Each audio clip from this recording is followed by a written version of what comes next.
Assalamualaikum warahmatullahi wabarakatuh. A'udzu billahi minasyaitonir rajim. Bismillahirrahmanirrahim. Asyhadu an la ilaha illallah wahdahu la syarikalah wa asyhadu anna Muhammadan abduhu wa rasuluhu la nabiyya ba'dah. Allahumma shalli wa sallim wa barik ala sayyidina Muhammad wa ala alihi wa sahbihi ajma'in. Amma ba'd. Hadirin pemirsa rahimakumullah. Alhamdulillah, kesempatan yang mulia ini kita bisa berjumpa kembali dalam rangka silaturahim di tempat yang mulia ini. Tentunya selawat dan salam kita aturkan kepada Rasulullah Muhammad sallallahu alaihi wasallam, ahlinya, sahabatnya, pengikutnya, dan insya Allah kita akan masuk di dalamnya. Amin ya rabbal alamin. Hadirin pemirsa rahimakumullah, mari sejenak kita tindak lanjuti tazkirah kita, saling mengingatkan dari kita untuk kita dalam rangka memelihara keimanan dan ketakwaan kita kepada Allah Subhanahu wa ta'ala. Kesempatan pada sore hari ini insya Allah kami akan mengaturkan materi dengan Al-Quranul Karim, surat Muhammad ayat ke-7. Tentunya Nasrullah, menolong Allah Subhanahu wa ta'ala. A'udzu billahi minasyaitonir rajim. Bismillahirrahmanirrahim. Ya ayyuhalladzina amanu in tansurullaha yansurkum wa yutsabbit aqdamakum. Hadirin pemirsa rahimakumullah, kalau kita mentadaburi, menafsirkan, mentakwilkan ayat tersebut, ayat pertama di situ yang muncul adalah kalimah ya. Ya ayyuhalladzina amanu, ya. Ia adalah suatu panggilan. Kalau dalam bahasa asalnya, bahasa Arab adalah ya nida. Ayyuha disambung dengan peringatan, tambihun, warning. Siapa itu alladzina aman? Alladzina isim mausul, silahnya amanu. Ya ayyuhalladzina amanu, wahai orang-orang yang beriman. Jadi yang dipanggil dan diingatkan oleh Allah Subhanahu wa ta'ala adalah orang yang beriman. Kenapa ke orang yang beriman? Karena yang masih ada proses setelah lepas dari dunia ini, menurut kita agama Islam adalah orang yang beriman. Orang yang punya agama, iman itu yang akan berkesinambungan. Menggarisbawahi kalimah amanu, apa sih iman itu? Di situ ada 3 fase. Pertama, al-qaulu bilisan. Asyhadu an la ilaha illallah wa asyhadu anna Muhammadar Rasulullah. Nah, ini al-qaulu bil lisan, diucapkan dengan lisan.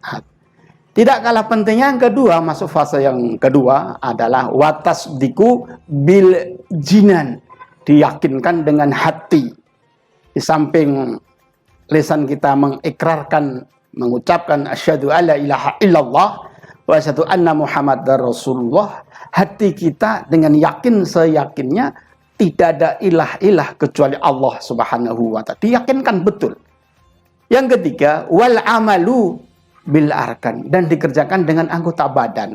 Tidak cukup hanya asyhadu an la ilaha illallah wa asyhadu anna Muhammadar Rasulullah sementara hatinya kosong, kelakuannya, pekerjaannya lepas, itu belum dikatakan iman yang secara kafah, yang secara konkret belum. Baru sepotong-sepotong. Maka yang dianjurkan dan yang diminta, yang diharapkan oleh agama Allah Subhanahu wa ta'ala ada 3 poin itu: al-qaulu bilisan wa tasdiku bil jinan wal amalu bil arkan. Itu iman yang betul-betul diharapkan oleh agama kita dan oleh Allah Subhanahu wa ta'ala. Untuk di situ diinformasikan setelah dipanggil oleh Allah Subhanahu wa ta'ala, untuk apa? Intang surullah, jika engkau sekalian menolong Allah Jawabnya, yang surkum, maka Allah akan menolong Anda sekalian, wa yusabbit, dan akan ditetapkan aqdamakum, posisimu. Jadi kita sekalian oleh Allah Subhanahu wa taala dianjurkan, jika dianjuran maka untuk ditolong, Allah ditolong. Bukan Allah ditolong, tapi menolong agama Allah Subhanahu wa taala. Itu yang dikehendaki oleh ayat tersebut. Menolong agama Allah. Jadi salah contoh yang paling konkret sekarang kita streaming dengan NU di Kampung Damai, Kelurahan Damai. Ini salah satu menolong agama Allah. Tanpa streaming tidak akan ada siaran langsung untuk cara-cara menolong Allah Subhanahu wa taala. Apa yang cara menolong, alat untuk menolong apa? Di situ ada 4 poin. Namratul ula, nomor 1, man kana lahu ilman fatansuru bi ilmihi. Pertama, apabila seseorang itu mempunyai ilmu, dengan ilmu itu untuk menolong Allah Subhanahu wa taala, untuk menolong agama Allah dengan ilmunya itu. Man kana lahu ilman fatansuru bi ilmihi, dengan ilmunya. Sementara ilmu tidak punya, masih awam, mohon maaf, belum memenuhi syarat dan sebagainya. Yang kedua, man kana lahu malan, dan seseorang yang mukmin tadi tentunya, lahu bagi yang mukmin, malan, harta, mempunyai materi, fatansuru bi malihi, dan menolongnya dengan materi, dengan harta. Itu sudah konsep Allah seperti itu. Maka malan fatansurhu bi malihi, dengan hartanya. Tadi kita punya harta, punya materi, diinfakkan untuk kegiatan agama Allah Subhanahu wa taala, untuk syiar agama Allah Subhanahu wa taala. Ini wujud menolong agama Allah Subhanahu wa taala. Sementara yang yang kedua, ilmu belum memadai, malan belum cukup, belum ada. Lalu yang ketiga, mangkan kuwatan, dan barang siapa yang mukmin tentunya kuatan, mempunyai kekuatan, mempunyai power, mempunyai kedudukan yang hebat.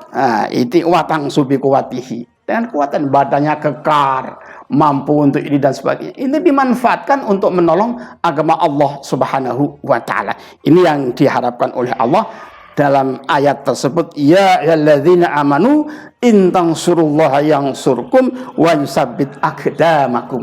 Jadi kita jangan a priori dengan agama yang kita miliki, yang telah dihidayahkan oleh Allah kepada kita sekalian, harus selalu ditolong, harus selalu menolong kita sekalian pada agama Allah Subhanahu wa taala. Sementara yang 1, 2, 3, ilmu belum ada, mal harta belum ada, kekuatan tidak mampu, mangkana lahu mihnatan. Ini mihnat, yang punya kemampuan tentang posisi, kedudukan, pangkat. Ini fatansuru bi mihnatihi, dan itunya dimanfaatkan. Jangan langsung nanti setelah kita pensiun, kita sudah purna, baru ingat kepada kegiatan agama kita. Itu sudah ketinggalan zaman. Jadi kalau kita mempunyai posisi yang jelas, punya kedudukan, tanda tangannya masih laku, itu dimanfaatkan untuk menolong agama Allah Subhanahu wa taala. Ini yang paling konkret. Jadi ada tiga fase. Ada mangkanu ilman fatansu bi ilmihi, mangkanu malan fatansu bi malihi, mangkanu kuwatan fatansu bi kuwatihi. Yang terakhir, mangkanu mihnatan fatansuru bi mihnatihi. Ini penjabaran, penafsiran dari intang surullaha yang surkum wa yusabbit aqdamakum. Jadi kita jangan a priori. Jadi kalau kita mempunyai 4 poin itu, salah satunya dimanfaatkan untuk menolong agama Allah Subhanahu wa taala. Bukan Allah yang ditolong, tapi agama Allah yang mesti kita tolongkan. Itu sudah amanah dari Allah Subhanahu wa taala. Sebentar hadirin jamaah sekalian, semoga ada manfaatnya. Kurang lebihnya mohon dimaklumi. Hadanallahu wa alaikum ajma'in. Assalamualaikum warahmatullahi wabarakatuh.